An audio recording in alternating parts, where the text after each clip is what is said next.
ونشهد أن لا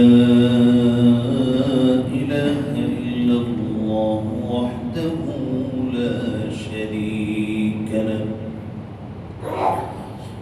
ونشهد أن سيدنا ونبينا وشفيعنا ومولانا محمدا عبده ورسوله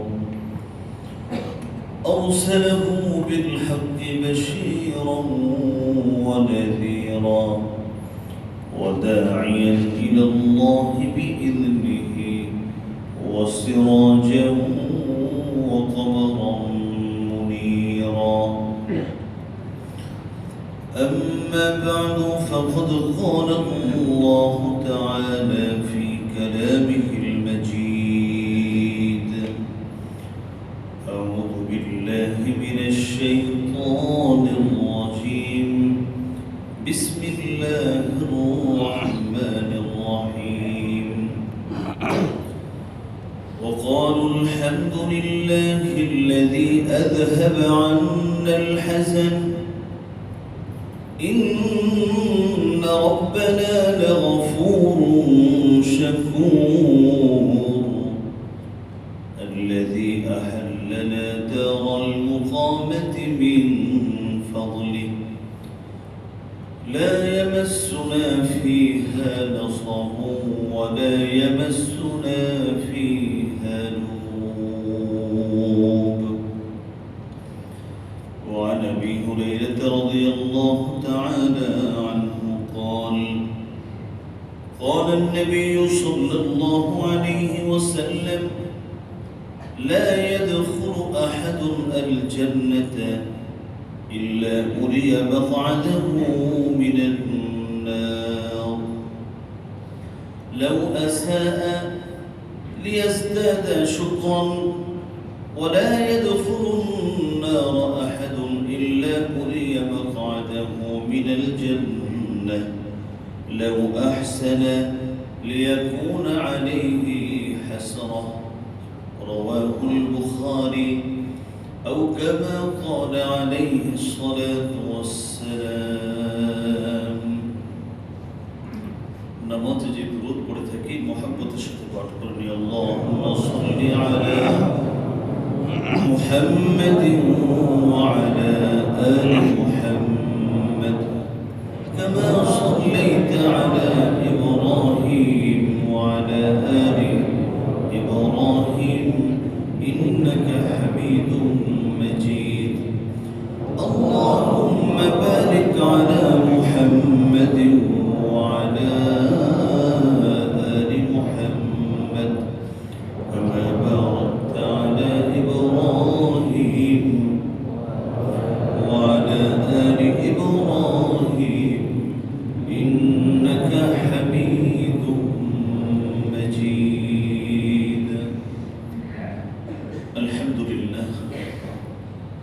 সম্মানিত হাজিরিন, আলোচনার শুরুতেই শুকরিয়া আদায় করছি সেই মহান রব্বুল আলামিনের পবিত্র শাহী দরবারে, যিনি সালাতুল জুমা আদায় করার উদ্দেশ্যে পৃথিবীর এই পবিত্রতম স্থানে আসার বসার, কোরআন এবং সুন্নাহ থেকে কথা বলার এবং শোনার তৌফিক করে দিয়েছেন, সুযোগ করে দিয়েছেন। যে মহান রব আমাদেরকে এই বিশাল নিয়ামত দান করলেন, তারই পবিত্র শাহী দরবারে সকলেই কালিমাতুশ শুকর আদায় করে পড়ি আলহামদুলিল্লাহ। সম্মানিত হাজিরিন, ইতিমধ্যে আমি আপনাদের সম্মুখে কুরআনুল কারীম 22 নম্বর পারা সূরাতুল ফাতিহা এর 34 এবং 35 নং আয়াত তেলাওয়াত করেছি। পাশাপাশি রাসূলুল্লাহ সাল্লাল্লাহু আলাইহি ওয়াসাল্লামের বিশিষ্ট সাহাবী হযরত আবু হুরায়রা রাদিয়াল্লাহু তাআলা কর্তৃক বর্ণিত সহিহ বুখারী শরীফে উল্লেখিত আল্লাহর নবীর এক টুকরো বিশুদ্ধ বাণী আমি আপনাদের খিদমতে তেলাওয়াত করেছি। রব্বুল আলামিন যদি তৌফিক দান করেন, তেলাওয়াতকৃত আয়াত দয় এবং পঠিত হাদিসকে সামনে রেখে একটি নির্দিষ্ট বিষয়ের উপর কিছু কথা আমি আপনাদেরকে শোনাবার ইরাদা রাখি।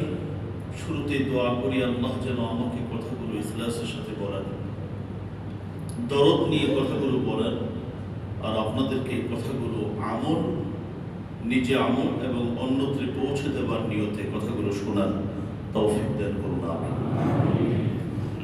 সম্মানিত হাজিরিন,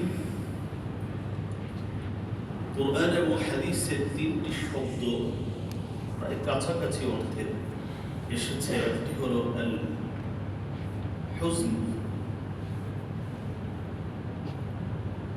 আল হাম, আল গাম, যেগুলো আমরা যদি সহজ ভাষায় বুঝতে যাই তাহলে এর অর্থ হলো দুশ্চিন্তা, উৎকণ্ঠা, পেরেশানি। এই সবগুলোর প্রায় কাছাকাছি অর্থ, কোনোটা অতীত নিয়ে, কোনোটা বর্তমান নিয়ে, আর কোনোটা ভবিষ্যৎ নিয়ে।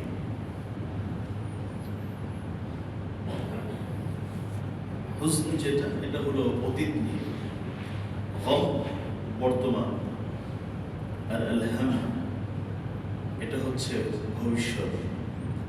এই তিনটি শব্দের প্রায় অর্থ একই, কাছাকাছি অর্থ। দুশ্চিন্তা, যেটাকে টেনশন, পেরেশানি আমরা বিভিন্ন শব্দে চিনে থাকি। আমি এইটার উপরে কিছু কথা আপনাদেরকে শোনাবার চেষ্টা করব। দুশ্চিন্তা আল্লাহ রাব্বুল আলামিনের এমন একটা মাখলুক, একে দাওয়াত দেন আর না দেন সে আসবে। আমার এক টিচার বলতেন, এটা বেহায়া মেহমান, নির্লজ্জ অতিথি। ও মুহূর্তে মুহূর্তে ও আসবে, আপনার ঘরে আসবে, আমার ঘরে আসবে। নবীদের ঘরে এসেছিল, পৃথিবীর সব থেকে উৎকৃষ্ট মানুষের ঘরেও এই অতিথি বারংবার এসেছিল। পৃথিবীর সব থেকে নিকৃষ্ট ঘরেও এই অতিথি বারবার এসেছিল। তার কাজই হলো বিনা দাওয়াতে বিভিন্ন ঘরে আসা।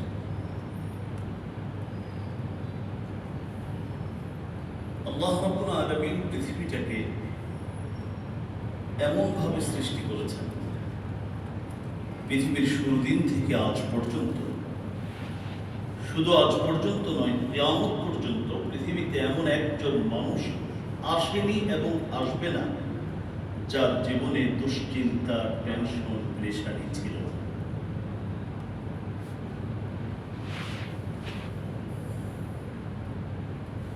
কারণ পৃথিবীটা আল্লাহ পাক এভাবেই সাজিয়েছেন।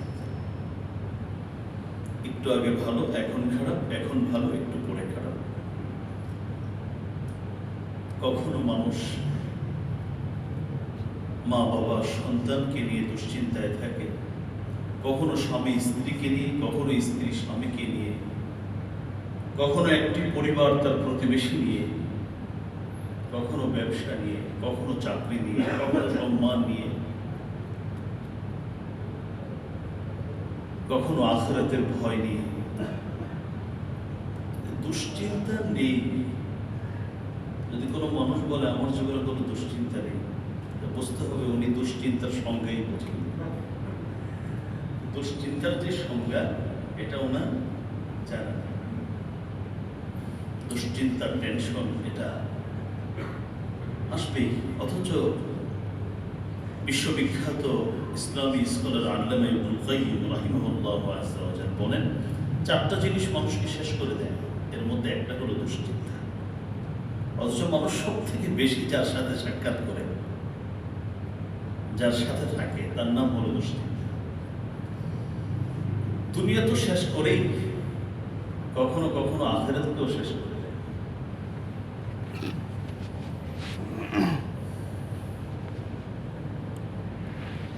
তবে দুশ্চিন্তা থেকে বাঁচার পৃথিবীতে কোনো জায়গা নেই। সাময়িক মানুষ দুশ্চিন্তা থেকে বাঁচতে পারে,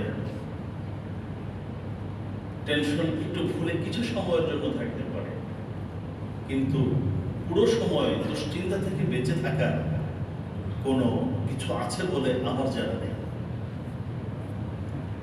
দুশ্চিন্তা মুক্ত জীবন যদি কোনো ব্যক্তি চায়, তাহলে তাকে পৃথিবীতে খুঁজে লাভ নেই। কারণ আল্লাহ রাব্বুল আলামিন এটা রাখেননি পৃথিবীতে। এটা রেখেছেন পরকালে। তবে পরকালের দুটা পার্ট আছে। একটা পার্ট, একটা অংশ আছে যাদের জীবনের শুরু থেকে শেষ পর্যন্ত দুশ্চিন্তা, টেনশন কাকে বলে এটা কোনোদিন তারা অনুভবই করবে না। দুশ্চিন্তা তাদের বলতে কিছুই তাদের থাকবে না। সেটা হলো জান্নাত। জান্নাতীদেরকে আল্লাহ রাব্বুল আলামিন সর্বপ্রথম যে নিয়ামতটা দান করবেন সেটা হলো টেনশন ফ্রি জীবন। সুবহানাল্লাহ। সূরাত ফাতির এর 34 এবং 35 নং আয়াতে আল্লাহ বলেন, وقالوا الحمد لله الذي أذهب عنا الحزن وقالوا الحمد لله الذي أذهب عنا الحزن إن ربنا لغفور شكور الذي أحلنا دار المقامة من فضله لا يمسنا فيها نصب ولا يمسنا فيها لغوب। আল্লাহ জান্নাতীদের কথা বলতে গিয়ে বলেন, জান্নাতীরা জান্নাতে প্রবেশ করেই বলবে আলহামদুলিল্লাহ, যাবতীয় প্রশংসা সেই মহান আল্লাহ রাব্বুল আলামিনের, আল্লাযী আযহাবা আন্না আল হাযান, যিনি আমাদের থেকে চিরতরে দুশ্চিন্তাকে দূর করে দিয়েছেন। এখন আর টাকাতের টেনশনও নাই, চাঁদাবাজের টেনশনও নাই, জালিমের টেনশনও নাই, ব্যবসার টেনশন নাই, পরিবারের টেনশন নাই, প্রমোশন টেনশন নাই, ডিমোশনের টেনশন নেই, কোনো টেনশন নেই, মরে যাওয়ার টেনশন নেই, অসুস্থ হওয়ার টেনশন নেই। সব টেনশন থেকে আমাকে মুক্ত করে দিয়েছে। আল্লাযী আযহাবা আন্না আল হাযান। আলহামদুলিল্লাহিল্লাযী আযহাবা আন্না আল হাযান ইন্না রাব্বানা লাগফুরুন শাকুর।